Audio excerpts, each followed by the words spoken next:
Hi, everybody. Quick intro this week. Back here with the Pioneer Performance Podcast. Just a reminder, the goal of these interviews and this series is to connect with professionals, coaches, athletes, sports scientists, educators, anyone in the field, just to get some insight and different perspective on how people are using sports science or just general principles of strength and conditioning and training out in the wild, out in the real world. So if you know anyone who you think would be a good fit, or if you yourself would like to be interviewed for this, please reach out. We're scheduling interviews now, and hopefully this will be an ongoing project. If not weekly, at least once or twice a month. We'll get good long form interviews out there. So we look forward to talking to some of you in the future.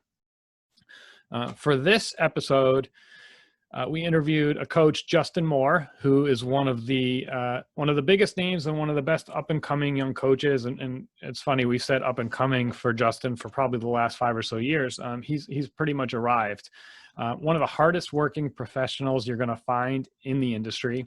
One of the biggest compliments I can give is there's not many people who put the time and effort into actually trying things, feeling them out for themselves, then putting them into their own coaching process and seeing how they work with their athletes. But Justin has always been one of those guys to do really deep dives into different strategies and techniques and see what works, and then throw away what doesn't and absorb what does. And we talk a lot about that, and we go into depth into how you create your filter, how you create your values as a coach, because there is so much information out there that can be really, really overwhelming for especially a young coach when, you don't even know enough to know what to say no to, or what doesn't seem right.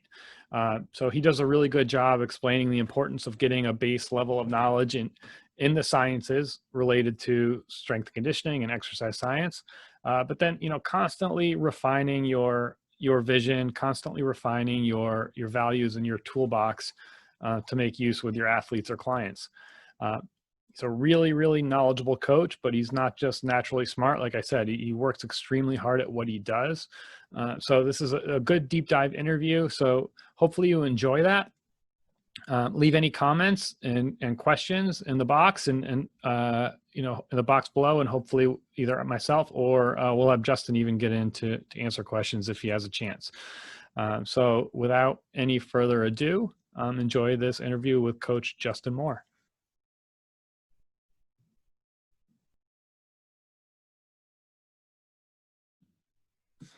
All right, everybody, welcome back to our third episode here of the Pioneer Performance Podcast, as we're calling it up to this point.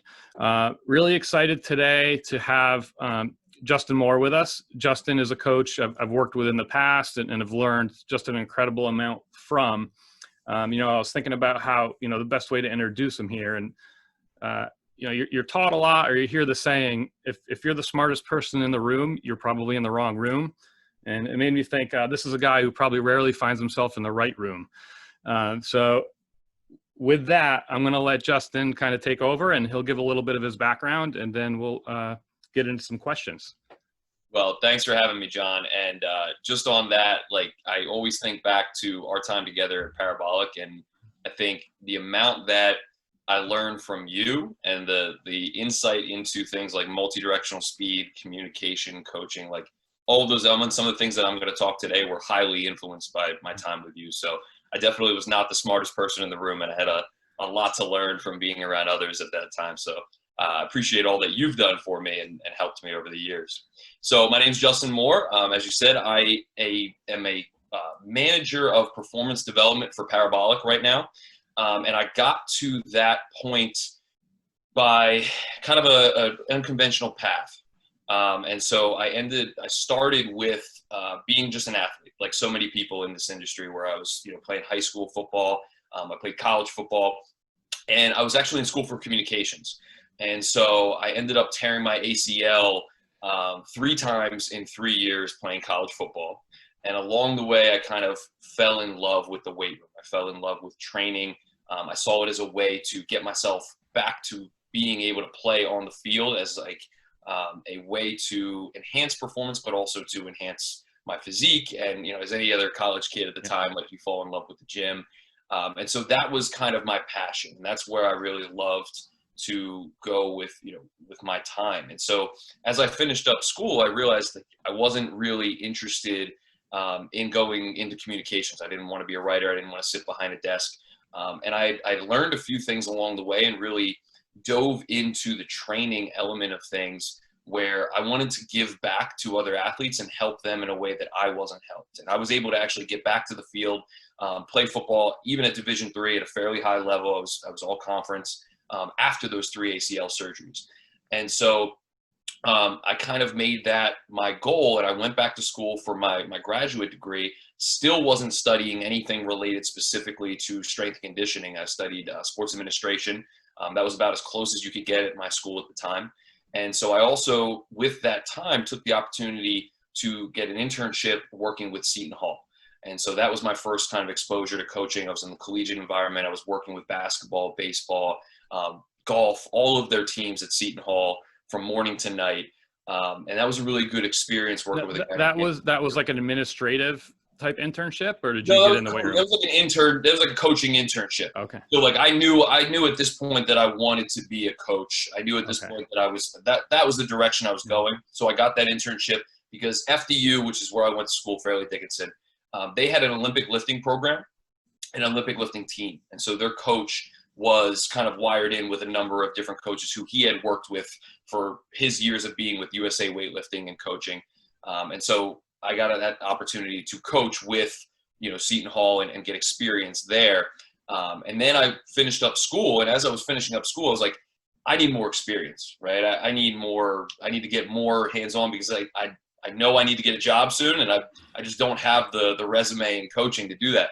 And so I remember just looking through the NSCAA website, and I found Parabolic was looking for a strength and conditioning intern at the time. And I was like, I jumped on it. And so from there, I started out as an intern. I interned with Parabolic for about 2 months. I was hired as a part-time coach for about 6 to 8 months. And then I was given a full-time role. I got to work with our NFL Combine program the first year it was there. And then from there, that full-time role has kind of evolved through, I guess my passion is education. My passion is doing good work. My passion is moving the needle in performance and health, and really diving in every day and trying to learn more about that so I can help people more effectively. And so that kind of became my role with Parabolic, and I like to teach. I basically am responsible for teaching the coaches and the PTs, continuing their education, doing onboarding for new coaches, working with interns, in addition to my role as a coach as well within Parabolic. And that's kind of where I've evolved to over the last 5 years. So I've grown with the company. I've now been with the company for actually 6 years. And it all began with with the setbacks that I had as an athlete. Like, I was a good athlete, but I was never the most talented. I was never the fastest or the strongest. And I had a lot of injuries. And so I fell in love with the weight room as being a guy who tends to gravitate towards, what can I do to work harder to get better? And then over time, I wanted to basically parlay that into an opportunity to help others and give back to others. And so that's kind of my path to where I am now. And I work with a little bit of everything. So a lot of people see the higher level athletes that I post and talk about. Like, I work with guys in the NFL. I've done our Pro Day program, but I also work with Gen Pop clients, young kids, high school athletes. And so being in the private sector is great, because through the last 6 years, I've kind of been thrown to the fire and had to work with so many different demographics. It's really forced me to become a more effective coach. Yeah, that's awesome. And there's so much great stuff in there, what you just said, and talking about your path. And I'm kind of looking at this through the lens of a lot of our students, and especially the undergrads and younger students. And they always say, like, I ask them what they want to do on day one, like our freshmen, 18-year-olds, like, want to work with athletes. And it's like, I don't blame them. I don't get offended by it. I just know that's what they come in wanting to do for the most part. And then knowing that they're going to have to learn all those other things along the way. Yep. But, you touched on a couple of things there, and it kind of leads into the next question. Like, you had a really unique path, it seems like. And I used to get, being mentored by a guy like Lee Taft. He used to tell me this from day one, and just, exposing yourself to different things, being a sponge, but creating a good set of like values as a coach that lets you filter things as they come and go. So like, can you talk a little bit about that and how you developed your own coaching lens? You know, when I first met you, I think you were like early on in your progression through like things like PRI, and just watching your progression from there and what's that led to, and how you coach, and you know, the improvements you've made. Like, how did you develop your lens, and was that really intentional from the beginning?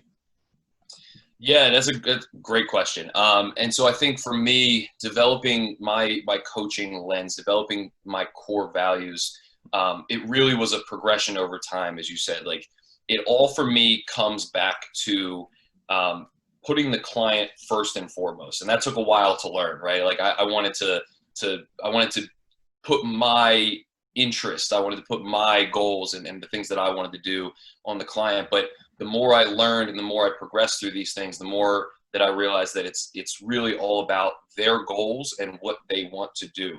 So when I first work with somebody, the question is like, what are you trying to achieve? And then my assessment process is driven by figuring out where they are right now and then where I have to take them, right? And then from there, we also have to appreciate that people have certain expectations, right? They have certain ideas of what a gym experience should be like. And so I think we have to be able to turn that and give them some of what they want as well as what they need, right? And so I'm always very client-centric, and I'm always thinking, how can I put this person in positions to be successful? And so that forms kind of the foundation of all of my other lenses and values through which I look at things, right? And so when it comes to things like, you know, there's so many models, like there's PRI, and then, you know, Bill Hartman has kind of gone his own way and created his own model. And I've studied that over the last few years. And, you know, I've read and went through Lee's stuff for the last few years and really dove into that. And I've looked into the models of people like Charlie Francis and Altus and Derek Hansen and guys who are teaching sprinting. And so there's so much information. The key, I think, is to come back to movement, quality, and position first and foremost, right? Because if I'm trying to drive some sort of change in a person, if I'm trying to help that client reach their goals, and I can't put them into positions to be successful, or I'm not putting them into positions to be successful, then my program is going to be derailed fairly quickly, right? And so my thought process is always, what movement options are available to this person? How does this person organize movement? And then how can I assess that and then figure out how I can choose exercises or coach them appropriately or design a program that allows them to achieve whatever goal they have while putting them in positions to be successful. And so I'm always thinking movement quality first and foremost before I add load, intensity, duration, anything like that, right? And then my other buckets are going to be related to things like force production, right? So if I'm working with an athlete, I'm thinking like, do they have the force production capabilities to handle the tasks that I know they need to handle, right? Do they have the force production at a certain velocity to allow them to perform in whatever position or whatever task they're going to have to? Do they have the specific skill, the contextual skill, right? So if we're talking about somebody like a wide receiver, right? Are they able to apply the position and the force production to a cut that they need to make on a route or with the ball in their hand to be successful on the field? And then from a capacity standpoint, I think that's really important to me as well across the board, because we have to appreciate that energy is going to be the driver of all the things that we're trying to do, right? And so if I do not have the capability to continue to supply the substrates needed to supply the energy to perform work, then not only is movement quality going to be compromised as I fatigue, because we know the first thing that goes with fatigue is motor control, right? So quality is going to decrease. And then on top of that, I'm not going to be able to recover as effectively. So if you look at like Aaron Davis and the people at Train Adapt Evolve, they talk about how energy allows me to form the structure that allows me to perform the function, right? And that's their model. And so I've drawn from their model, and based on my first principles of movement quality first, right? Allowing for recovery to happen, putting people in positions to be successful, and assessing their needs, that kind of triangle really fits well in my program. So whether you're an athlete or whether you're a general population client, we always prioritize the building of a robust aerobic system, right?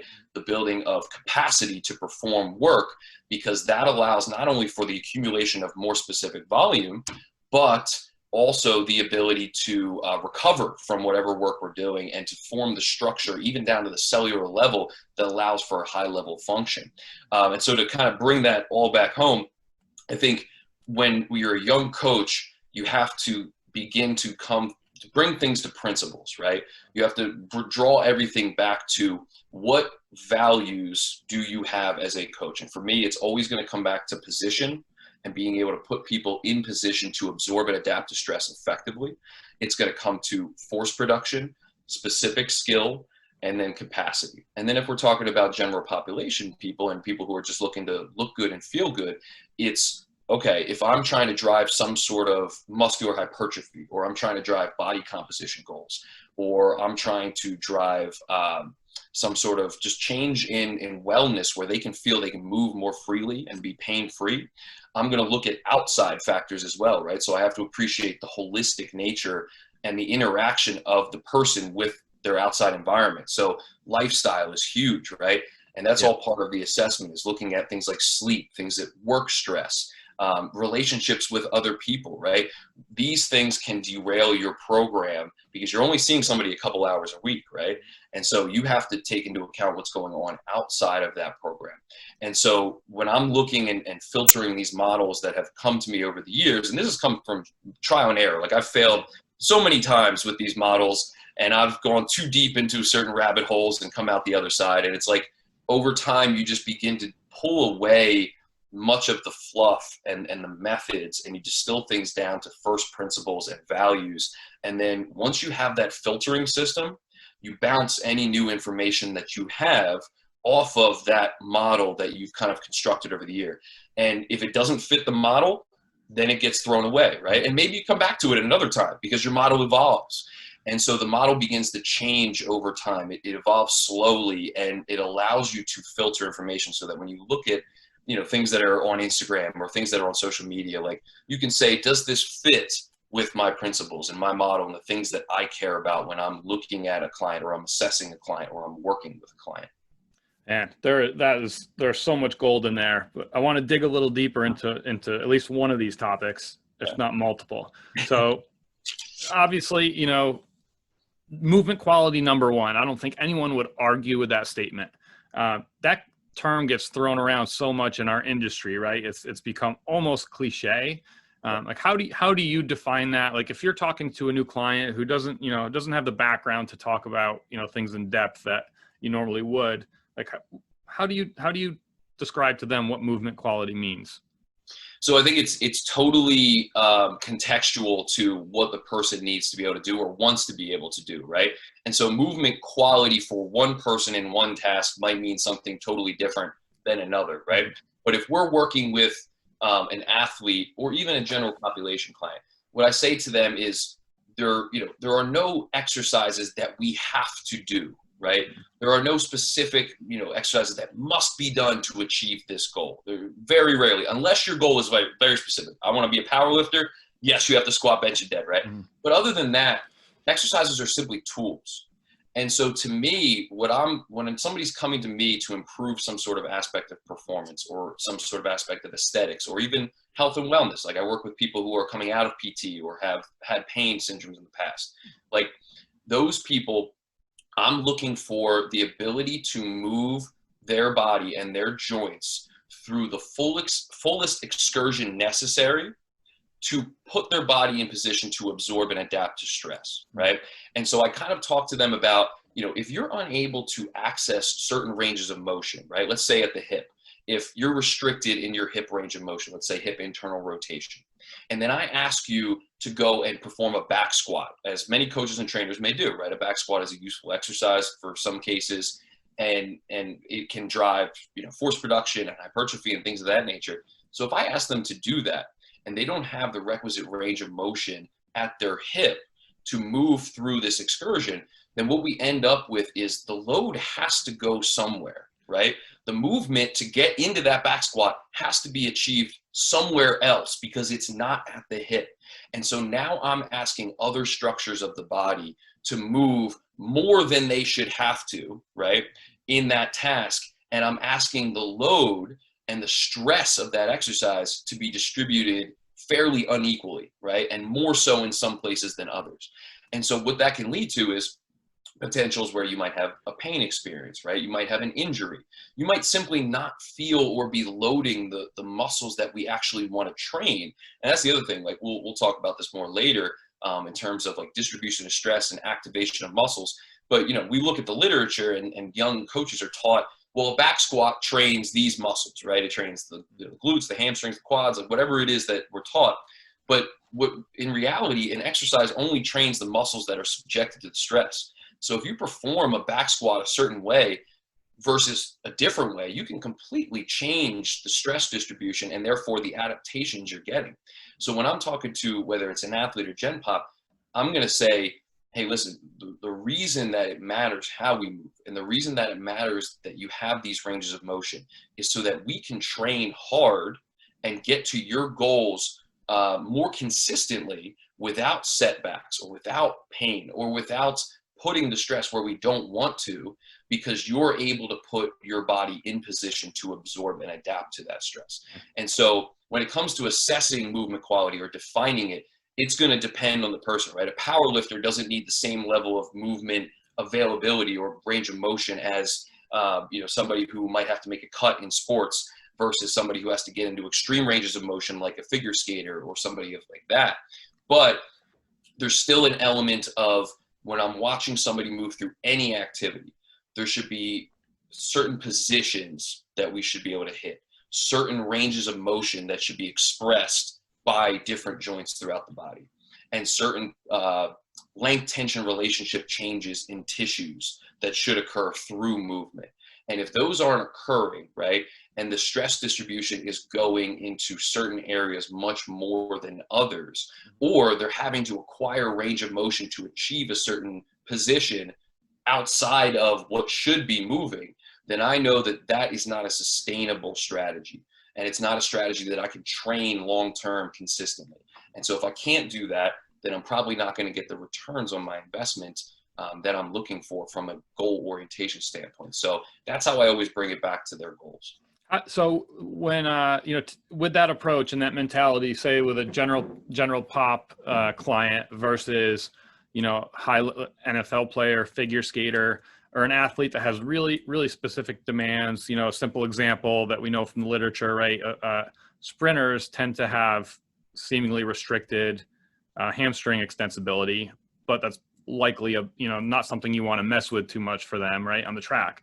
So how do you kind of draw that line, and is it a lot of gray area and trial and error, or do you have a pretty good feel for like, okay, this is something you need to excel at your sport, even though it might not be the most beneficial way for you to move long term? Yeah, and it's a little bit of a gray area for sure, but I think you have to assess where the person is when they first start out with you, right? So I look at global ranges of motion, and I look at like table tests with everybody that I work with, especially on a one-on-one level. So I have an idea of what ranges of motion are available at their joints throughout their body, and that gives me an indicator of skeletal position, like axial skeletal position. Respiratory strategy, like we'll get to that later, but it gives me an indicator of all of that. And so I have a baseline that I'm looking at for this person, right? And there's a bandwidth of movement for every person that's probably appropriate and acceptable, right? The thing that you have to decide is what is outside of that bandwidth of movement, right? What is where is it where we've gone too far towards the specificity end of the spectrum, right? Or we've lost too much range of motion to where it may compromise health. Because as you said, if we look at a sprinter, a certain amount of anterior orientation of the pelvis and posterior compression is probably a really good thing for force production and linear sprinting, right? Mm-hmm. But if you have somebody that is consistently straining their hamstrings, right, in a sprinting task, or they've had a history of whatever chronic injury or pain that you want to discuss that's impacting their ability to train in a way that would enhance performance, now you have a situation where you've compromised health to a degree where it's impacting the ability to perform, right? Right. And so then we have to pull it back a little bit and say, okay, we need to be able to recapture some of this movement variability, some of these movement options to allow you to maintain enough of that to continue to train. Because we know that one of the most important indicators for improving performance is specific volume, right? Specific volume in a given task accumulated over a long period of time.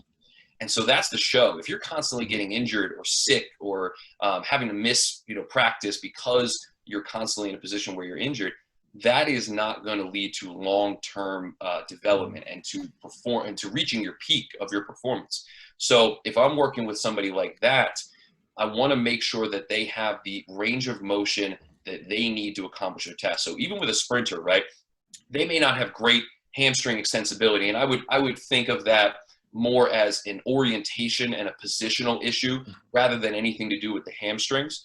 But if they can't achieve the hip separation that we want to see during something like initial acceleration, right? Or they can't achieve the front side thigh block position that we want to see before they deliver a ground strike that we know is so important to force application during sprinting. Or they have such excessive backside mechanics, right, that they have a longer ground contact and they have later force production towards the back end of the sprint cycle. Those are things that are going to impact performance as well. Just like if you have somebody who's trying to make a cut and they have such restricted hip internal rotation and such an inability to yield posteriorly and rotate that they can't actually put themselves into position to change levels enough to make the cut or to create the plant angle we want to see or to get in and out of the cut quickly. Those are things that are going to impact performance as well. And so I need to figure out, where is this person right now? What movement options are available to them? Does that allow them to achieve the position that I need them to achieve in their sport? And then we track that over time. And if we're okay with it right now, and we're driving performance while at least maintaining, if not trying to improve, that range of motion availability, and everything remains status quo, performance goes up and range of motion remains the same, I'm okay with that, right? Like, we're driving performance, we're not losing anything. But if we're driving performance and I start to see range of motion disappear, right? I start to see hip internal rotation going away, or even shoulder internal rotation, or hip flexion, whatever marker I deem a KPI or a key performance indicator for that person, if that starts to disappear, I may think to myself, okay, maybe we need to deload, maybe we need to back off, maybe we need to recapture some range. Maybe this is an indicator of like systemic stress and a locking down of degrees of freedom by the system. And I may be thinking, okay, we could be heading for like an overtraining scenario. We could be heading for an injury or a pain syndrome. Let me pull back the reins and assess, recapture some of that range, and then go back to it so that I make sure that I'm not constantly in this phase of like, take 2 steps forward, 2 or 3 steps back. Right. You know what I mean? Yeah. So that would be my answer to that. Yeah, that's great. And, there's some sports I feel like there's, it's much easier to come up with the KPIs and analyze them day to day. Like, the one that comes to mind for me is baseball, right? Pitchers, it's such a specific motion. We count exactly how many times they do it. We can measure, velocity and look at the effort they're putting in. And then right after, we can see what, we can look at loss of range of motion internally or total range of motion of the shoulder. And then, we have thousands of minor league baseball players that you're able to track over time. Some of these sports, it's, it seems so complex, and I think this is where the art of coaching comes in. And, the research is so important, and we need all that data, and we need to have a good scope of what's actually going on. But to be able to watch a sport like football, where so many things are happening on any given play, you're unsure how many times someone's going to have to make a hard cut or get hit or, whatever the case. And then, how that affects them after the game. There's so many different variables. So yeah, there's so much good information in there. I made a few notes. I think, see if I can read my hand. What's cool about what you just said, though, is that we can, and this goes into some of like my incorporation of PRI in terms of like the bigger picture, right? You asked about, Yeah. But I think it's a cool topic because it leads right into that. So like, there are certain, movement is movement to a degree because we evolved for upright bipedal gait on land, right? So there are certain constraints that we have to follow as humans And whether we're throwing a baseball, hitting a baseball, running or cutting, there are certain elements that will have to be present there, right?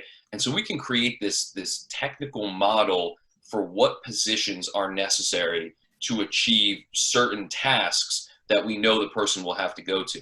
And if it's outside of that bandwidth, then that's a big red flag, right? If this person can't achieve that position at all, and they're using a compensatory strategy to even, let's use hip internal rotation, right? They may not have the relative motions of the ilium on the sacrum and the femur on the ilium and all of these things necessary for hip internal rotation. Then I know every time they make a sharp cut, they're going to have to use a compensatory strategy, right? And you can start to see where they drive that compensatory strategy.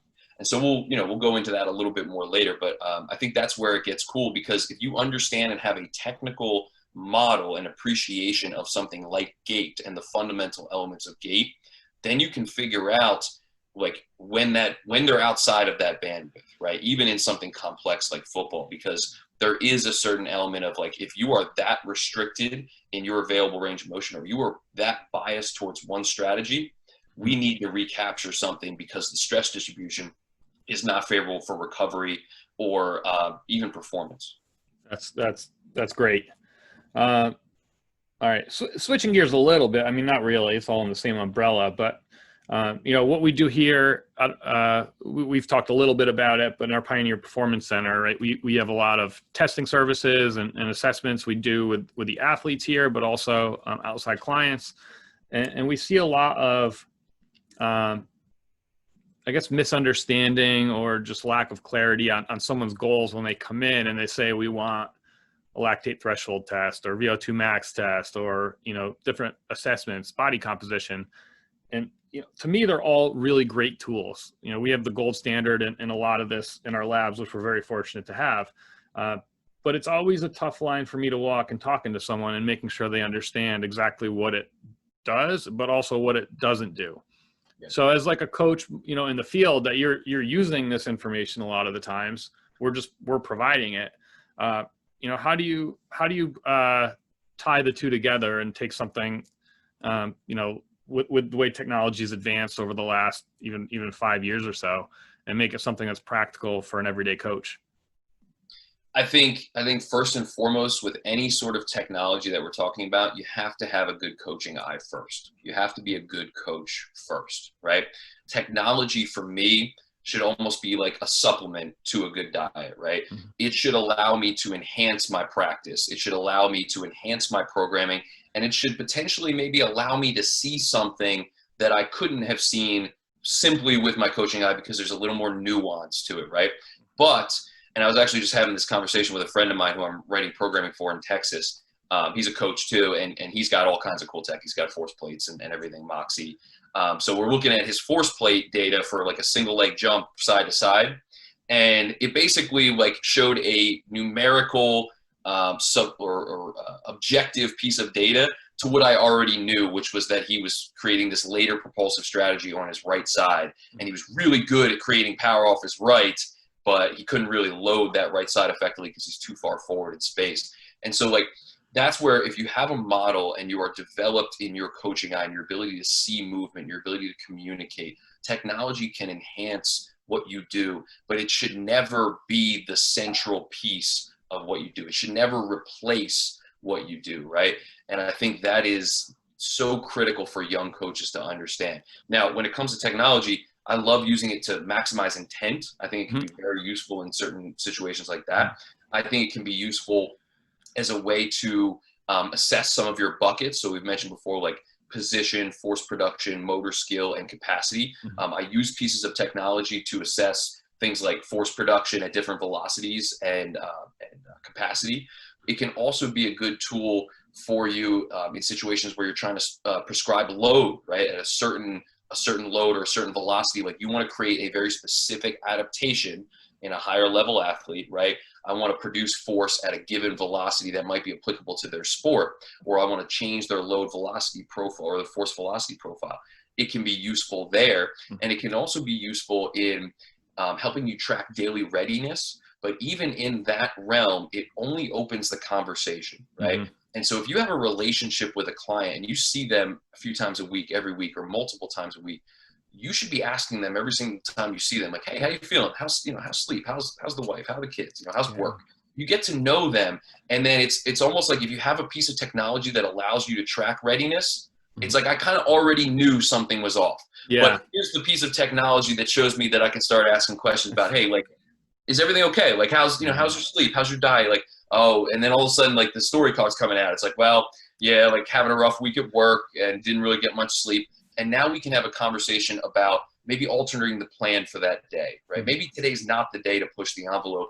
And the tech really just affirmed what I was already thinking and allowed me to show them some data that it's not just me thinking that, it's the conversation. That's funny. For the 3 or 4 people that clicked on the first video we did with Kyle Merber, who's an elite distance runner. So he's a 352 miler. He's hoping to make the next Olympics. Just incredible runner. And I asked him a question, along these lines as an athlete, like, how do you use this? And he said pretty much exactly the same thing. He's like, at that level, he's like, I've never had my VO2 max tested, never done a lactate test. It's like, I used a Whoop band for a while. So I woke up on the day of a race and it told me I was, not ready to run or whatever it said. And he's like, I pretty much threw it away after that. So like the last thing you want to do when you wake up on, the day of when you need to exert yourself and plant that seed in your mind, that's kind of the downside of that kind of tech. Well, I think that's why it's so important and why I wouldn't necessarily want the athlete to see that, right? I would want to collect the data as a coach and just track it over time, right?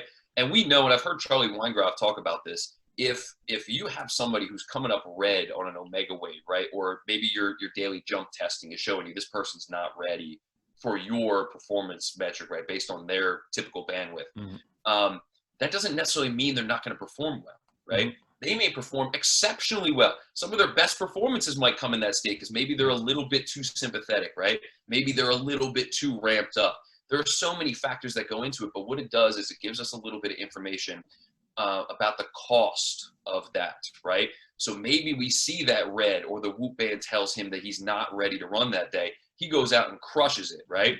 But maybe that run that day has a greater cost in terms of systemic fatigue, right? Yeah. Maybe if you continue to accumulate days like that, you run into a problem down the road. So it's really just information. And that's where it comes back to being a good coach, right? You have to have the context to the situation and say, cool, like, I know that their jump testing is not great today. They got a big competition coming up or a big game.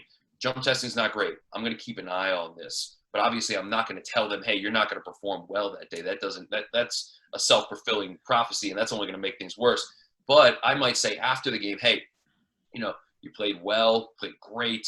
But you know what? We're gonna take a couple active recovery days, or we're gonna kind of pull it back a little bit and allow some recovery because some of your metrics before the game were showing us that you may be accumulating a lot of fatigue. And so we just want to kind of monitor that.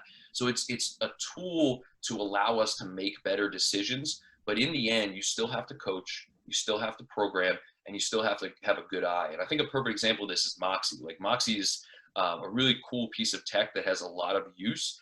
But so many times what I found was when I put it on and I'm looking at muscle O2 in real time, like in a working athlete, a lot of what it was showing me was exactly what I could have already known watching the individual, right? Like, when you see the force output, when you see the coordination, when you see the velocity start to drop off, that's when O2 is in the tank almost every time, right? And when you see them not ready for the next bout, typically they're not recovered, right? Yeah. And so a lot of times it was just a confirming piece of information. And yeah, there were definitely times where it told me some interesting piece of information that I would not have known otherwise and help direct my thinking or maybe make me reconsider what's going on. But I think you have to have that coaching eye first and foremost. You have to be able to appreciate your model of what should be happening and then know what things that deviate from your model allow you to realize that a change is necessary. And I think that's what guys like Lee and like Bill, some of these guys who have just been doing it for so long, that's their brilliance, right? They have such a robust model that when some element deviates from that model, they're able to pick it up like that because they've just seen so many reps. They've seen so many pieces of movement that it's so quick to them. And so they don't necessarily need the technology, right? And maybe the tech could enhance some element of it. I don't know. But I think that is what young coaches need to appreciate. It's like we can gather so much cool information, but in the end, practitioners so often have been doing these things for a long time. And maybe like, resisted sled sprinting is another great example. Like it's coming out now that heavy resisted sled sprinting is beneficial for horizontal force production and can be beneficial for initial acceleration, right? Great coaches have been doing heavy resisted sled sprinting for a long time. And now it's just kind of beginning to not only affirm that, but also say, okay, maybe we need to consider what area of the sprint we're trying to improve, right? What is this individual's force velocity bias? And is heavy resisted sprinting something that could benefit them? Maybe they're a velocity and frequency dominant athlete. I want to teach them to push. So from a technical perspective, we're going to work on projection, but we're also going to use heavy resisted sled sprinting as a way to develop the neuromuscular and physiological elements that allow them to produce more force horizontally. And so it's like, okay, there's the research and the practice coming together to allow me to be more efficient with my time and resources. Yeah. And I always talk to coaches or students, and I try to use an analogy of like a three-legged stool. And, if you need all three to have the best base that you can, the strongest base, if the research, and I'm lucky I work with a really good faculty here at Sacred Heart. They're big on research, but they understand, like in our field, the research is to pretty much analyze what's already being done and is already working, and create confirmation around that, or you filter some things out. So that's such a great approach from, and especially, without deviating too far into politics here, there's kind of seems to be a little bit of a war on science. And I think the people that don't really understand it don't know why they don't understand it. And then they might hear something like what you just said and say, well, if it doesn't tell us everything we need to know, what good is it? Right. As opposed to really understanding what kind of tool it is and putting it to use for an experienced practitioner or whatever field they're in. That would be a perfect example of somewhere where it was very valuable to us and to my development, right? It actually forced me to go learn and taught me more. Was just even getting into some of the jump mat stuff, like the simple jump profiling with our figure skaters, right? I have, to that point, never worked with a figure skater. I knew nothing about figure skating. When I went to Hackensack, I was thrown to the wolves with a bunch of elite level figure skaters, like 11 Olympians. And they were like, okay, go train these guys. Mm-hmm. And they are not good with a weight in their hands. They do not like having a weight in their hands. And my whole bias, of course, as a strength and conditioning coach, especially a young one, was get them strong, right? Let's get strong. Like I see these guys and I'm like, they're not strong at all. Like imagine if we get them strong, they'll jump so much higher. And then we started looking at their jump mat data and we started seeing that some of them could execute a 4 jump with a short ground contact at like 0.25 seconds with an average height higher than their vertical jump, their single vertical jump. Yeah, I remember seeing some of those numbers and being like, what? Like it just didn't seem to make sense. But that's well, they must be recording incorrectly or something. Like we watched it again and again, and we're like, wait a minute, something's wrong. The specificity and exactly. And so that forced me down this rabbit hole of learning about like kind of the physiology of viscoelastic tissue and learning about the fast versus slow stretch shortening cycle and learning about contractile velocity and these elements and what made those elite athletes elite. And then on the other end of the spectrum, why training them with heavy weights right away or lifting at all heavy right away did not speak to not only their culture, but to literally their structure, right? Yeah. And so we had to kind of slowly bring them and find things that would allow us to increase their force production without putting them in situations where they had adapted so specifically to a high velocity, very short ground contact time stimulus that they couldn't handle anything slower. And so we had to kind of toe that line. And so that made me significantly better coach overall because I had to learn a great deal more about the nuances of some of these things, which I then could apply to my other athletes as well. Yeah, that's again, so much gold there. You hear so often, and I think it's at this point it's lazy coaching, but just get them stronger and they'll get better at their sport. And it's like, you want a simplified enough model that makes it practical and applicable, but yeah, it's never as easy as that. That's for sure. And you hear, and in the speed and agility world, right? It seems like it's shifted a bit, but that was when I was working with and for Lee, or when I was an athlete at Lee's, that was like what everyone said: just get stronger, they'll get faster. Yep. But it does not take into account those specific the energy system demands and the structural components of the stretch shortening cycle and how that's going to improve. And it's not just with heavy strength training. And that's a big one on the speed and agility front. Yeah.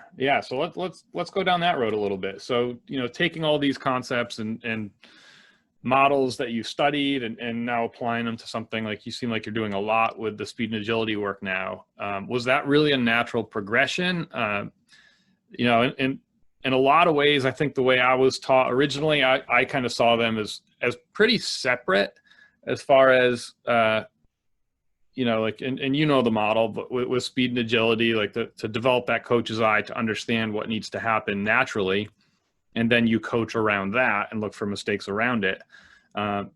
It seems a little counterintuitive at first to take like these really complex systems and then try to boil them down into something that applies.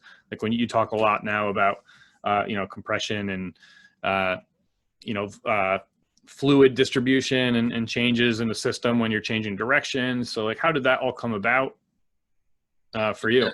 So, my interest is performance, right? And my bias is performance. And so like, I love studying PRI and I love studying Bill Hartman's model. And I love going into like the intricate movement models. I think that's something that's really cool. It's been highly beneficial to my career. And it's been great for that, but I'm always going to come back to like, if it doesn't impact performance or I can't tie it to performance, I have a really hard time getting like super interested in it. Like that's my passion. And I've kind of teased that out over the last 6 years. So bringing in my years of studying PRI and bringing in my years of studying Bill's model, there's a couple main tenets for me that I pulled out that are very applicable to speed and agility and what I need to do with my athletes, right? Because as you mentioned, like there's a certain movement model. And when I listen to Lee talk about it, like I see these elements of the model within what he's discussing, right?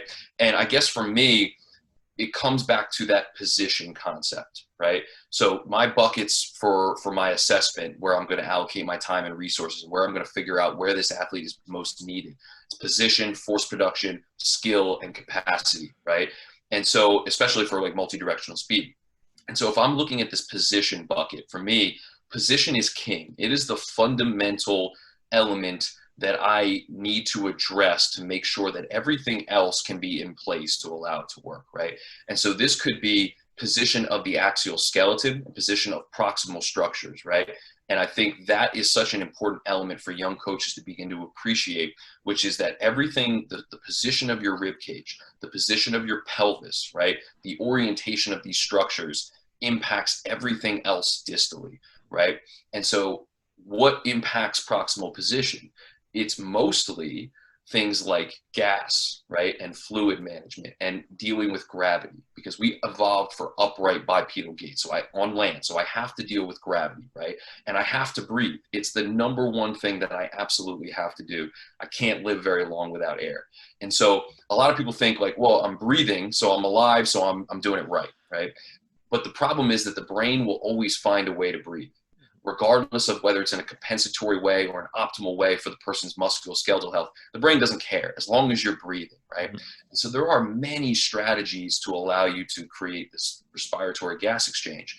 And so if I don't have the ability to drive this expansion during inhalation and this compression of the entire body during exhalation, then I'm going to compensate and I'm going to orient my body and change the position of my body to allow myself to continue to breathe.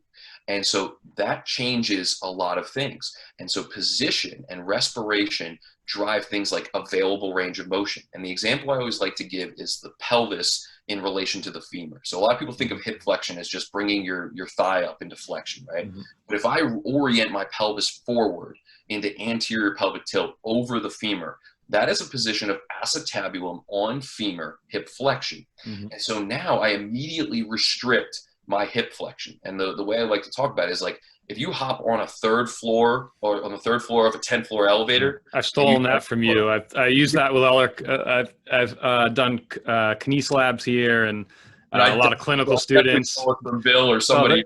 they're going to hear this and laugh when they, So if I'm hopping on that third floor elevator, right, and I ask it to go up 10 floors, I can't. I only have 7 floors left to go, right? Whereas if I get on the first floor, I have all 10 floors accessible to me.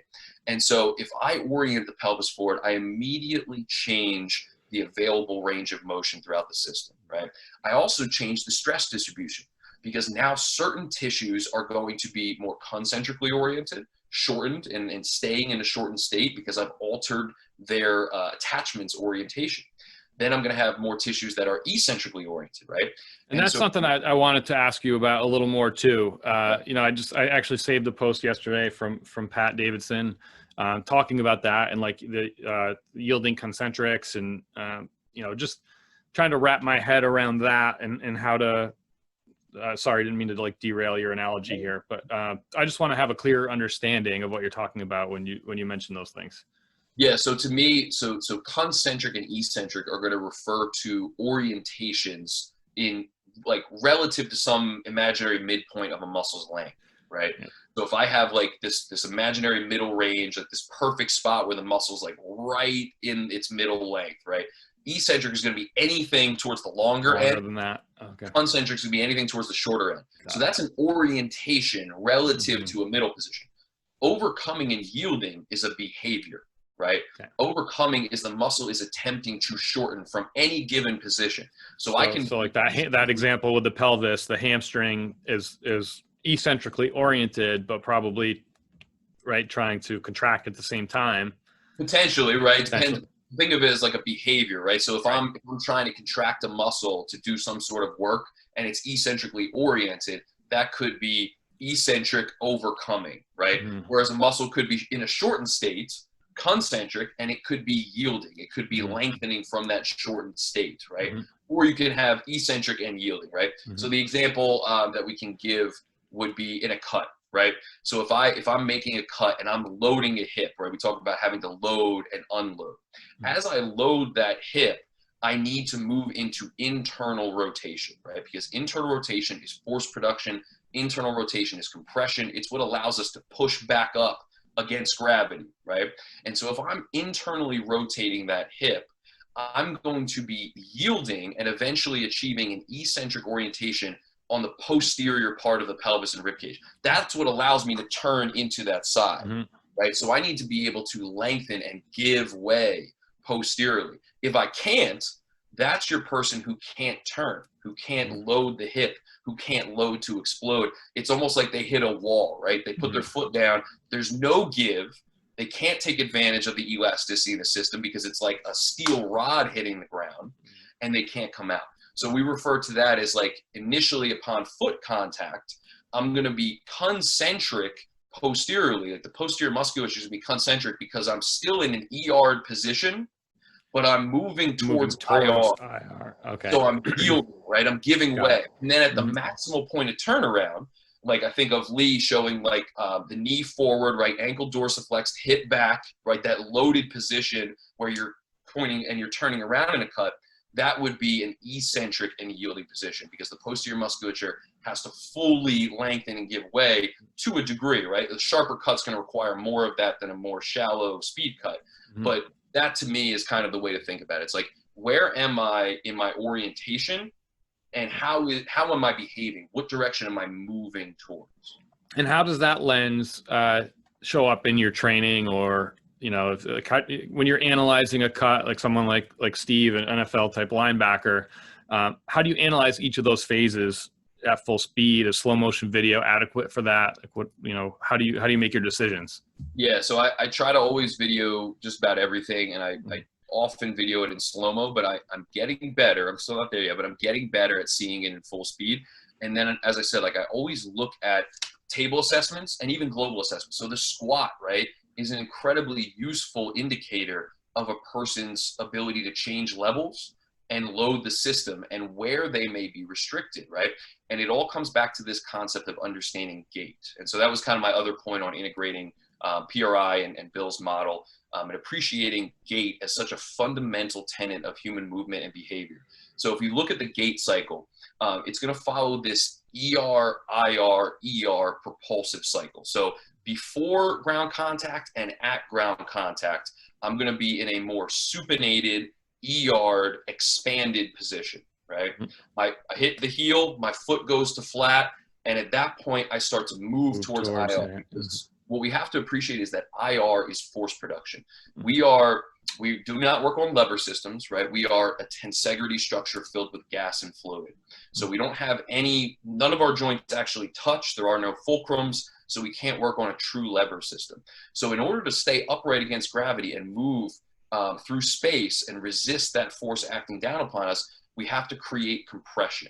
We have to create this force to counteract gravity, and that is internal rotation.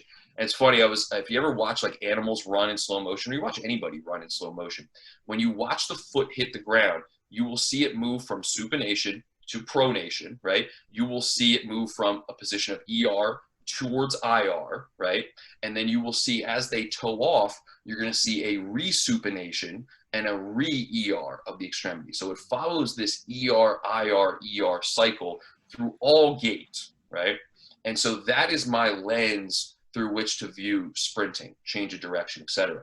And so when I'm watching somebody change directions, if I know they have to make, let's say, a right-footed cut, like a 180-degree right-footed cut, right?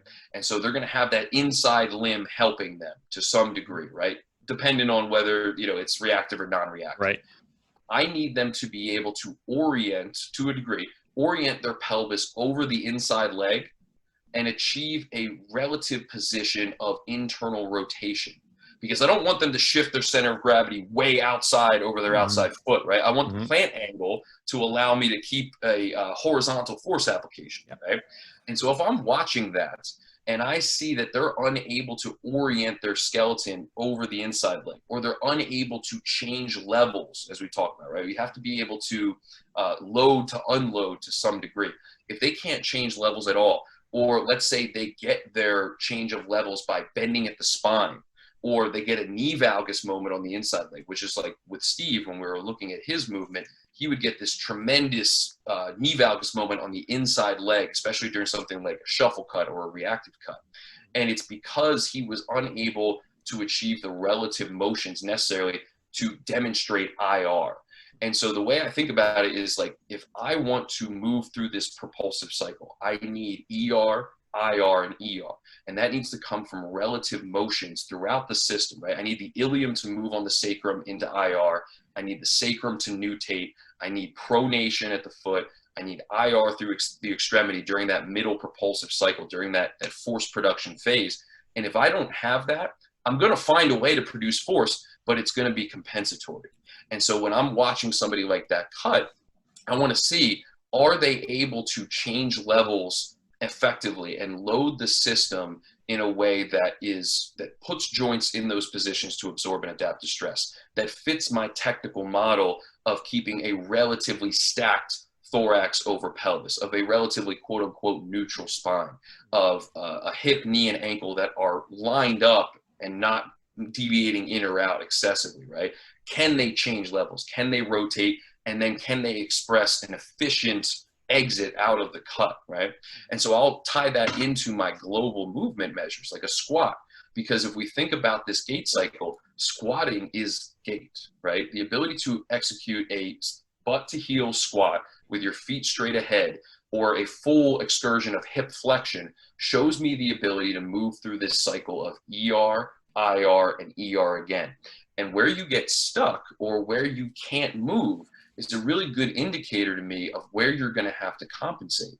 So if you can't change levels even past 90 degrees, if your hip flexion is so restricted that you go to squat or you go to demonstrate hip flexion and your hips shoot straight back and you almost fall over backwards trying to perform a bodyweight squat, that gives me a really good idea that you're going to have a hard time loading the cut, especially a sharp cut, effectively, because you're going to have to get your internal rotation. You're going to have to get that point of turnaround from somewhere else. And that's where the IR might move distally, right? You might see a knee valgus moment, or you might see somebody have to bend at the spine to load a deep cut, right? So if they're really moving fast, it's a reactive environment, and they're trying to turn and go the other direction entirely, like a really sharp 180-degree cut, you might see them flex at the trunk because they can't achieve the position of lowering their center of gravity to load the spring and dissipate the forces appropriately and effectively across the system.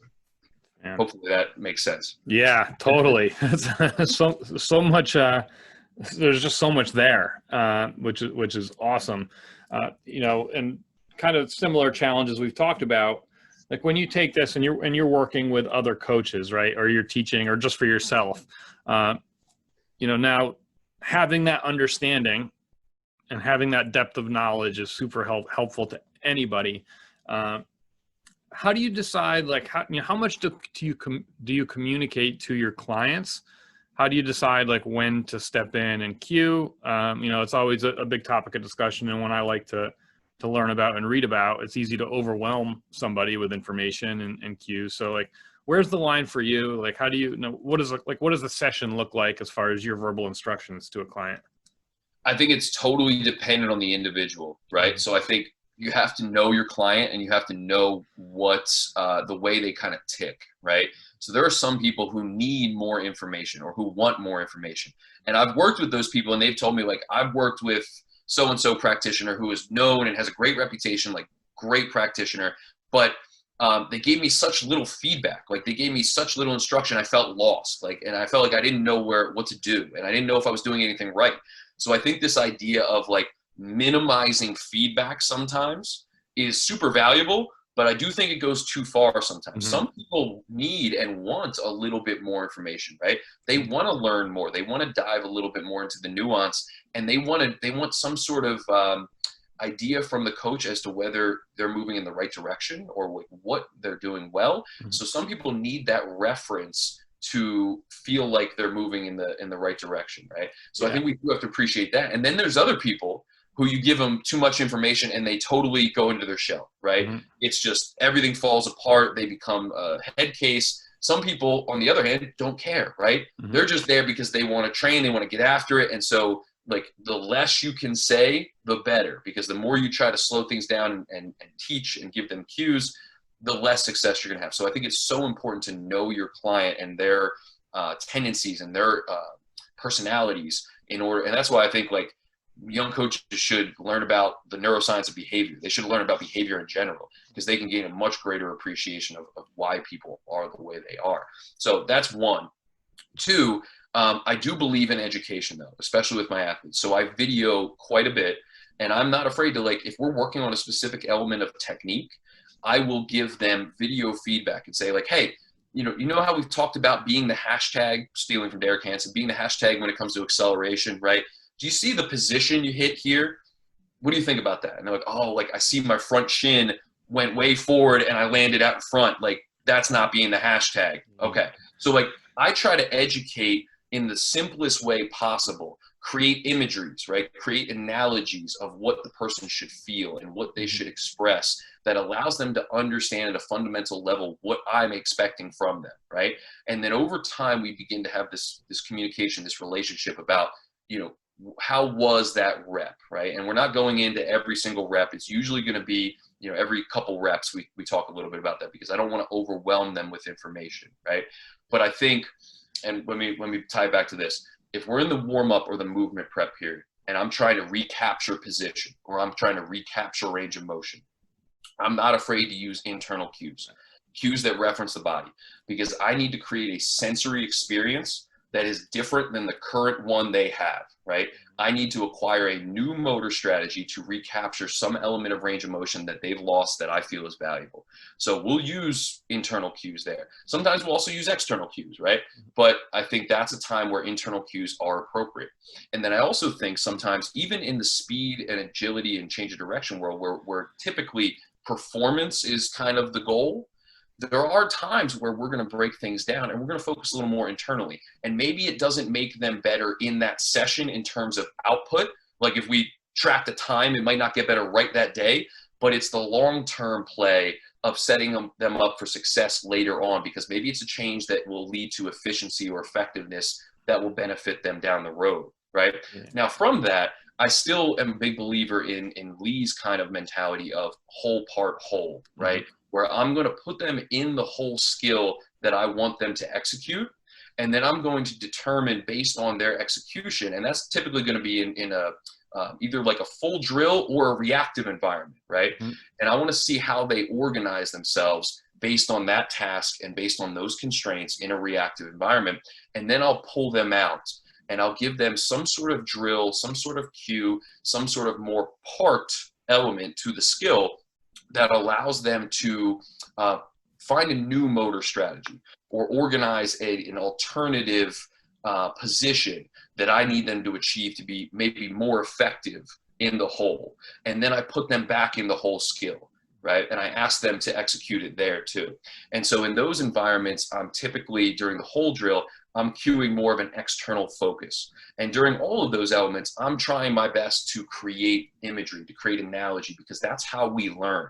We learn by tying back things that we already understand, things that we already know, experiences we've already had to some sort of new task and being able to relate those things. And that's how learning is stored in the brain. And that is how learning is done. And so I think that's important. And then from like an overall motor learning perspective, I really believe that a lot of times we talk about volume, we talk about intensity, we talk about these elements of overload that are typically taught, but I don't think we talk about coordinative overload enough. So I will try to overload an activity maybe by challenging coordination. Let's use sprint acceleration as a way of doing it, right? You know, we can talk about all the positions necessary for sprint acceleration, but I'm going to use a lot of different positions, a lot of different tasks. Maybe it's a ball drop, maybe it's a chase game, maybe it's a pure segmented push-up start. I'm going to ask a young athlete to accelerate from as many different positions and in as many different tasks and environments as possible, because over time, I want them to be able to draw out the attractor states or the common elements of acceleration that should be there regardless of the task. And so I'm overloading the coordination element of it, and I'm strengthening or deepening the attractor wells so that when, they talk about like, well, sprint acceleration in a track sense doesn't transfer to sport because that's not how we accelerate in sport. And I think it does to a degree because there are certain elements that should always be there regardless of how you're accelerating. And those are the ones that matter, right? The individual nuances and the fluctuation based on the task or the game or the situation, those will change. But if the athlete understands the rules, if they understand how to orient their forces appropriately, if they understand how to orient their body appropriately and produce force in a very short contact window and use their arms, right, and split their hips and do all of these things, and they can execute that in a variety of environments, now they have this very robust coordinative motor strategy that allows them to execute across as many different environments as we want. So to tie that all back together, internal cueing in warm-up and movement prep, and external cueing as well, using my drills and my warm-up activities to create analogies, right? To create an experience, a sensory experience that allows me to draw back to during my actual work, right? And then putting them in environments where they can self-organize an efficient response, right? And I watch how they do that. And then if I think there's something to be done from an efficiency or an effectiveness perspective, we pull them out. We put them in a part drill that addresses that, and then we put them back in the whole skill.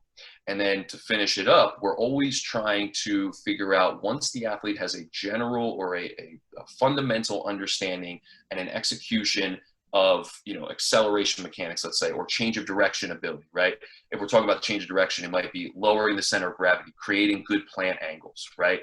Elements like that should always be present in a quality change of direction. Once they understand that, it's about challenging them to be able to execute those positions, those attractor states, those technical elements that should always be there across a wide variety of tasks, because that's how you make it a more robust pattern.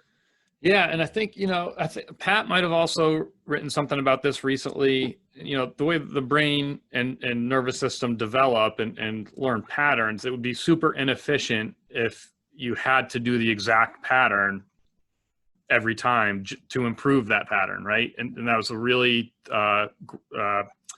simplistic way to say it. But if the brain and nervous system wasn't adaptable to different environments and slightly different positions, we would be really inefficient Yeah. organisms. That's for sure. Yeah, and one of my favorite books is On Intelligence by Jeff Hawkins. I would recommend anybody read it because it really gives you an understanding of the way the cortex works, the way that memories are stored and created. And so it talks about this memory prediction model of the cortex. And so we think that we react to the environment, right?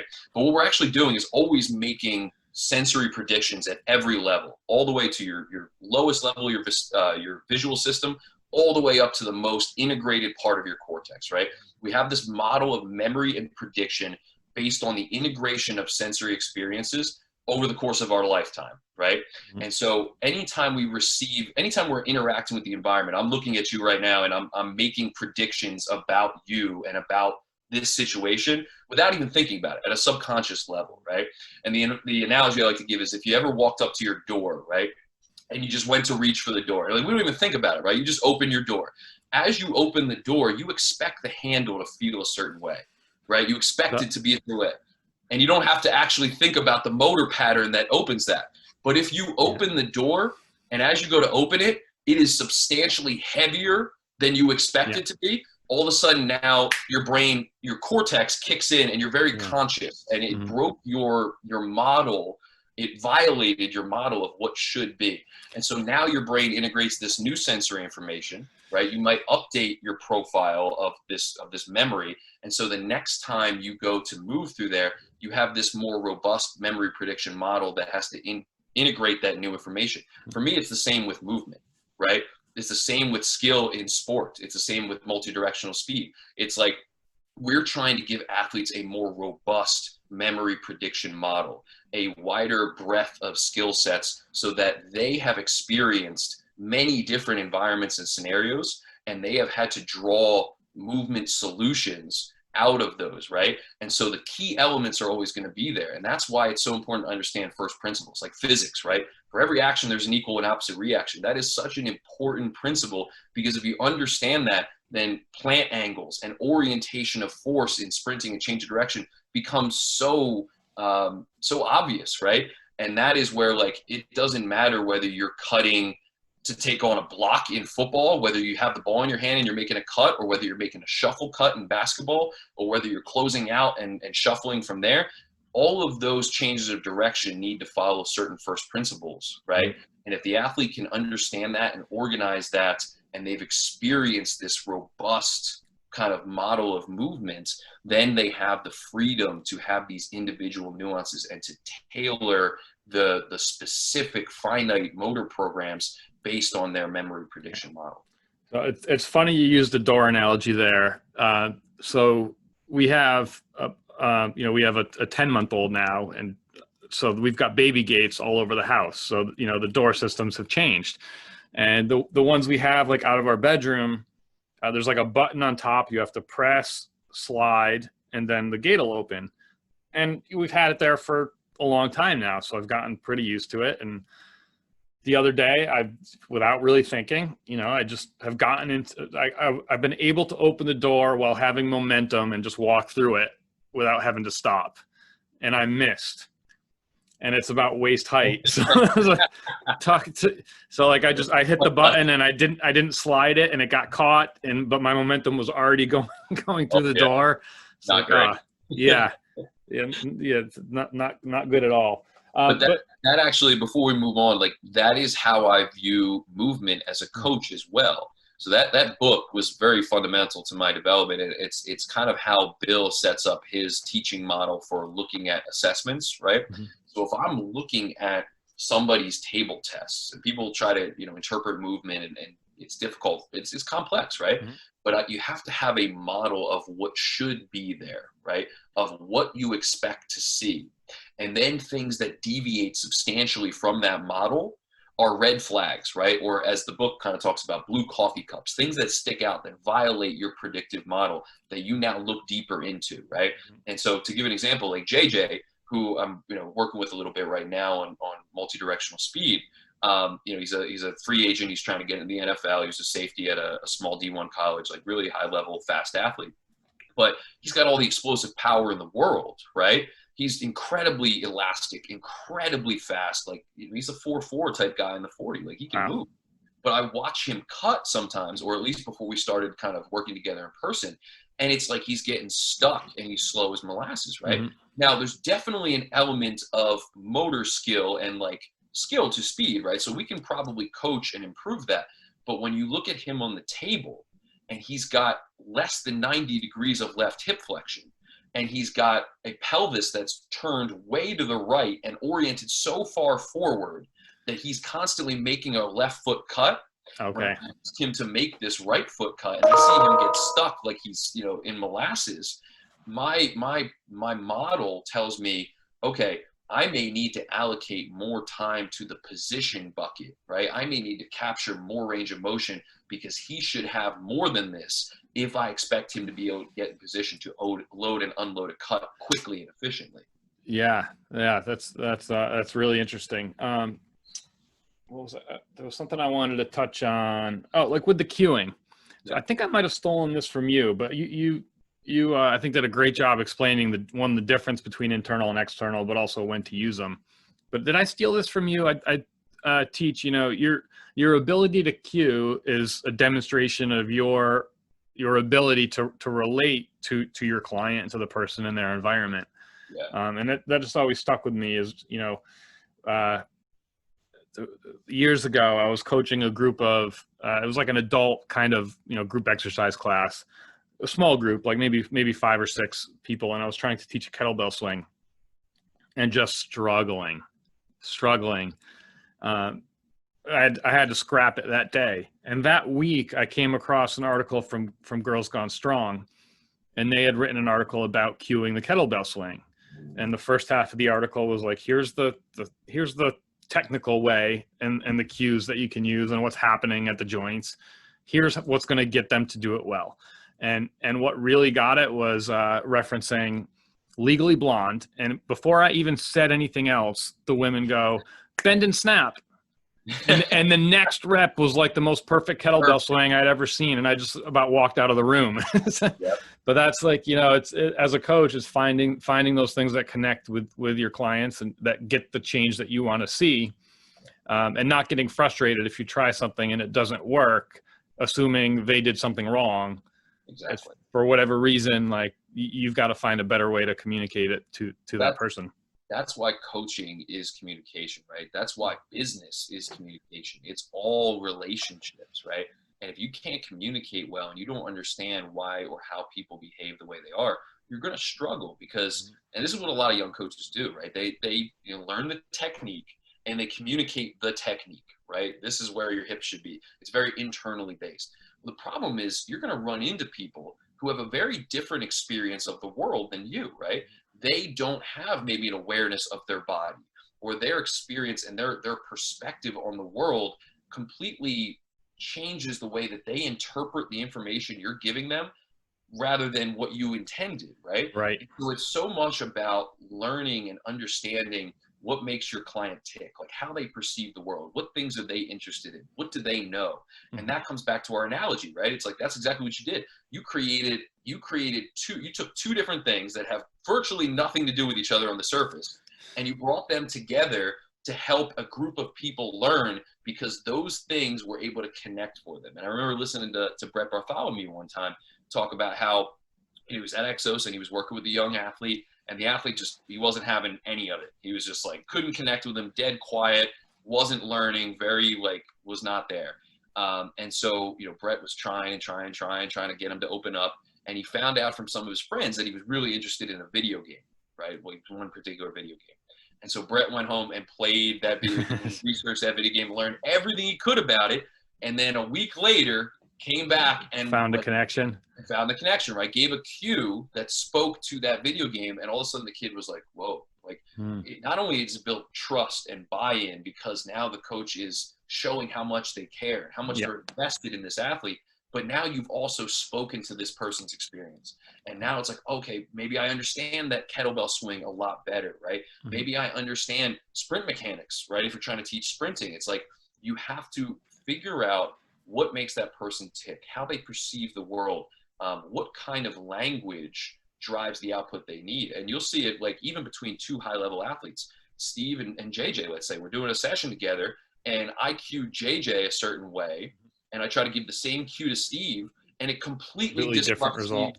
Yeah, completely disrupts Steve mechanics, right? Yeah. Because Lee that's was just, always so good at that, and teaching us as coaches, and all the way down to how we would set up drills to make it easiest for us to observe and give cues individually, even in a group setting.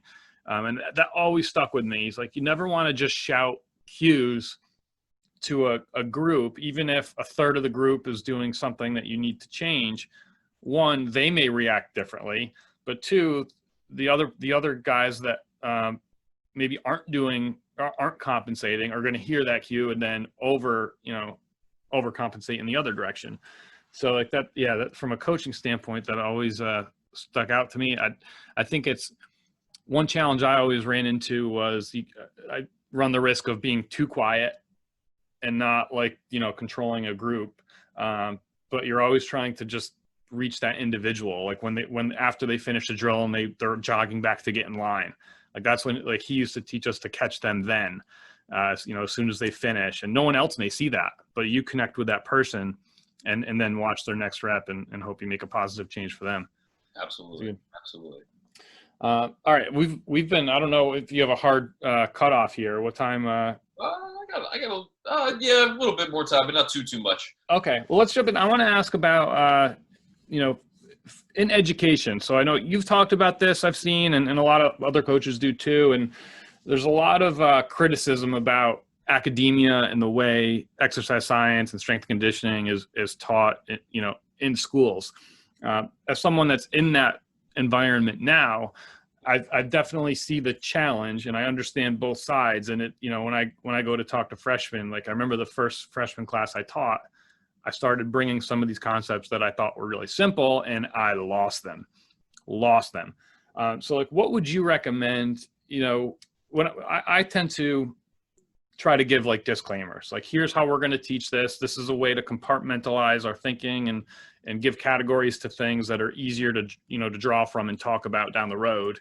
But just understand that it's not, this is not a hard and fast rule that's going to exist, this way forever. So like, what would your suggestion be to, to people teaching these 18, 19-year-olds that don't have any background in any of this?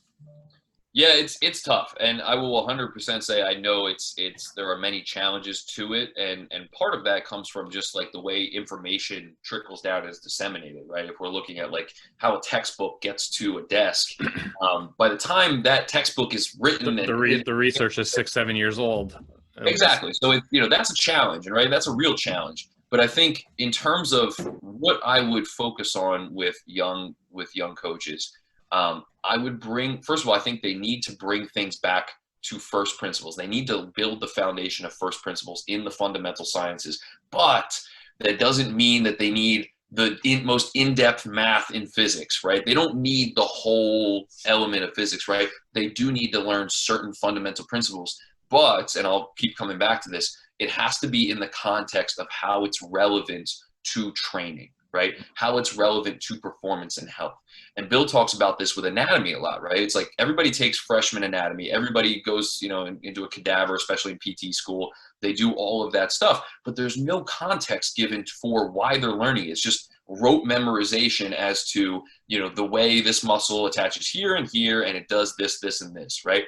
But it doesn't give you an appreciation of, oh, well, the hamstring's attachment at the ischial tuberosity is relevant because it controls the back of the pelvis. And if you have an anteriorly oriented pelvis to such a degree, that has now in the research started showing up as a potential problem for hamstring strains and for decreased performance in something like sprinting. So the research is now backing up what sprint coaches have been talking about forever, which is, hey, we can't have a pelvis that's dumped forward and a rib cage that's way up because that decreases frontside mechanics and puts our hamstrings in a bad position. So it's like, now when we talk about the hamstrings, it's a much more interesting conversation to a young coach. It's like, oh, okay, like this matters for sprinting. Or, let's talk about, the muscles, triplanar actions, right? In terms of like, hey, it's not just a knee flexor and a hip extender. It also has internal rotation and external rotation functions. And here's why that is relevant. And so I think if we draw anatomy and physics and chemistry to the elements that really matter for coaching, and then bring them in early on, bring them into the elements of how that's relevant to performance or to health or to wellness, as opposed to right now, I feel like it's this piecemeal, build this foundation, and then they don't get to anything really practical till much later in the curriculum. I think that's an issue. Yeah. And then I think being able to bring, as you mentioned, kind of more updated models, right? Because energy systems is the perfect example.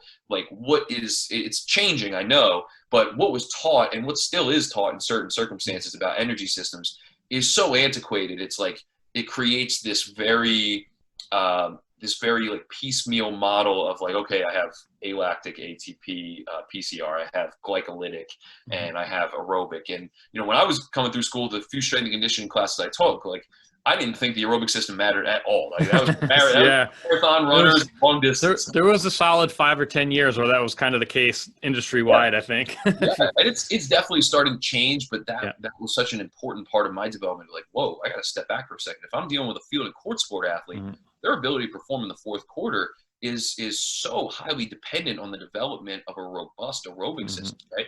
Your health as a human is very dependent on an aerobic system that is well developed, right? Your ability to recover session to session. So that kind of stuff and that conversation of, okay, let's learn about energy systems and how they actually function. But now, instead of just giving you this very complex underlying mechanism of how, you know, the physiology functions, we're going to tie it into specific sport performance or specific performance in the gym.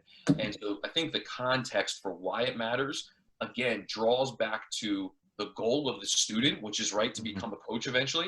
And it brings it to a relevance where maybe now they're like, oh, okay, like now I'm going to listen, I'm going to pay attention because this is pretty cool. It's not just done in isolation. And I think that's, you know, every time I get a new intern or a new coach, when we talk about anatomy, even fundamental elements of anatomy, like what do the hamstrings do with the knee? I'll get blank stares. And I'm like, I know you took anatomy, and it's not their fault though. They haven't learned it in years, and they literally memorized it to pass a test and then moved on, right? Yeah, and that's you know, I've actually tried this, and just having this conversation is motivating me to go back and try it again. You know, teach, like in our freshman class, I'm not teaching full anatomy, but we touch on anatomy and kinesiology. It's kind of a survey course in exercise science. And I spent a semester trying to teach it that way, where I took exercises. I took a squat and taught the squat, and then started breaking down, like, okay, what is each joint doing movement wise in the squat? What can it do? And then what muscles are engaged? And it was a little clunky. It was hard to, I think, get the important points across that we need them to know. But I also see that, like, with my senior level students, the clinical students, and I feel very lucky to be able to teach a class like this, where the goal is to just take the stuff they've learned in the classroom and then let them get hands-on experience with it. So in a sense, it's almost like an in-house internship. But that's what I do, is I question them. I make them think things through, like, what are we actually doing this test for? What information can you get from it? How do you put that into the puzzle? But it definitely is challenging in an academic setting when they're, you know, they're motivated. Most students are almost only motivated by the grade at the end of the semester. And I shouldn't say most. I shouldn't say most. They're the ones that you're going to hear from the most. So, and it's not that they don't want to learn, but at the end of the day, if they had a choice between an A and forgetting the material at the end, and a hard-earned like C+ or B- where they actually got some practical experience out of it, you know, most students are going to take the A every time. Oh, for sure. And it's easy for me to sit outside of the academic realm and kind of, you know, critique it. So I know it's difficult because I also, like, as I said, I'm responsible for onboarding and working with interns. And to a degree, I teach our system. And it is challenging to get them to a certain degree to go into some of these fundamental concepts, because it's almost like, well, I just came out of school. Like, why do I have to learn this stuff or relearn this stuff? Right? Yeah. But there are certain elements that they need to know that they've either long since forgotten or maybe learned in a way that is not as up to date as we need. That was my experience, right? Like, anything that I learned, I always looked at myself as a guy who wasn't good at science. Like I didn't do well in science in school. I didn't care about science in school. I had no interest in chemistry or physics. It's a major reason why I didn't go into a field like kinesiology or sports science or anything like that. But as soon as I got out and I started coaching and I started running into environments where I had to know certain levels of anatomy, or where I'd watch movement and I didn't understand what I was seeing, like I couldn't piece together like why this person was restricted, or what tissues were involved, or why that part of their body hurt during certain things, right? Or why I couldn't get them to squat the way I wanted them to, or whatever it was. All of a sudden then, when Joe Myron would talk to you about the ischiocondylar adductor or the left hamstring, like it was a big light bulb moment for me where I was like, I got to go back and I got to learn some of this, because I can't just be the guy who says like, I know how to get people strong and I know how to coach, but I don't know any of the underlying science. And that has really been a motivating factor in my career arc over the time is like, I want to teach that, and I want to continue to drive that bus and bring the practice and the theory and the science together. And so it's definitely challenging, but that would be my advice to any young coaches too, is like, take the fundamental first principles of basic sciences, because that is your initial filter, right? If you understand those things, then when you see somebody talking about lactic acid, or you see somebody talking about, some element of, ladder drills that'll make you faster, or some technique that'll make you faster, you can say, okay, does that fit with the first principles that I know underlie the physical world that we live in and move in? And if it doesn't, right, then maybe that is not the right answer, right? Maybe that is just some method and it doesn't follow your values. So it really gives you a strong filtering system through which to view information. It was a great, connector coming full circle there to the beginning. Yeah. And I've got to run in a couple minutes to get ready for class, actually. But like, what, where would you send these young coaches? Like, I think I put in one of the questions, there's just so much out there that can be so overwhelming. Like, where do you start, or do you just say like fumble through it all and find your way as you develop your value system? Or would you give someone, say, that's in your shoes 7, 8, 9 years ago, would you try to give them a more direct path? I would think that something that would be highly beneficial for them would be to find a mentor. First and foremost, find somebody, right, who they can connect with, who's in the industry, who's been in it for a little bit longer, who has experience, who can help to guide them, because it's such a critical element. And it's not something that I had really directly for a long time. I would say now I do. Like, I have people that I look up to and I bounce ideas off of, whether it's Bill. Anytime I've reached out to Ty, like he's always willing to talk shop. Mike Camperini has been a great sounding board. Like, you develop this network over time, and that kind of gives you this system of checks and balances, and it gives you like guidance, right? Sometimes I'll think I have something figured out, and somebody I reach out to like gives me a completely different perspective, and I'm like, crap, now I got to go kind of back to the drawing board. Or even this conversation we're having now, like, you're bringing up topics and conversations that I haven't thought about in a while. It just hasn't been on my mind. And so it's forcing me to go back and reevaluate and think a little bit about some of these things and how they integrate into my model. And so that's super valuable. So find a mentor. And there's a lot of good people in this industry who are willing to give their time, and reach out to them, and they will get back to you. They will help guide you if you have questions. Other than that, I would say, like, I can give specific suggestions on people to begin to like look into. I would think that that's very valuable. Like, if you look into people like Bill Hartman and Lee Taft and Derek Hansen and Altus, and you read Mike Robertson and Eric Cressy, guys who have been in the industry for a long time, who have been doing it at a high level for a long time, who have created a coaching tree or a PT tree of very high level practitioners, those are the people to go to. Because then what you can do is you can look at those people, because they share a lot of content, right? There's a lot of free stuff out there that you can go into, podcasts, blogs, like quality information from guys like that, not just somebody who's, decided one day to start a blog or social media and start writing. Like, those guys have been in the trenches for a long time. Yeah. And so what you can do is then take the people that they reference, right? The people that they talk about, the people that they have on their podcasts, that they respect what they're doing, and you can go and find them, right? And now you build this network, right? You build this robust network where you can filter new information and say, does that fit with, what this person's been saying, or this person's been saying, or like, does this person, maybe this person opens a new window for me that I can go dive into that topic.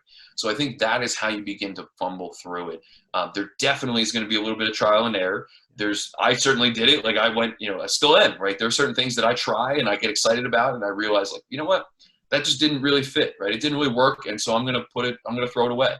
And kind of the Bruce Lee thing of like, take what is useful, discard what is useless, add what is uniquely to your own. And eventually you continue to prune your tree and develop this model. But I think it starts with finding a mentor, finding somebody who's been in the industry that can help guide you.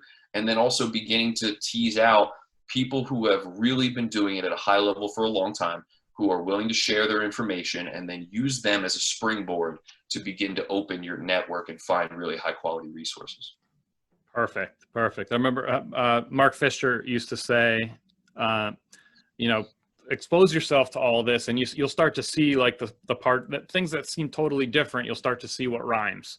Yes. And I thought that was a really good visual for that. Like, yeah, it's not the exact same thing, but you'll see the parts that most of these people have in common. They're probably there for a reason.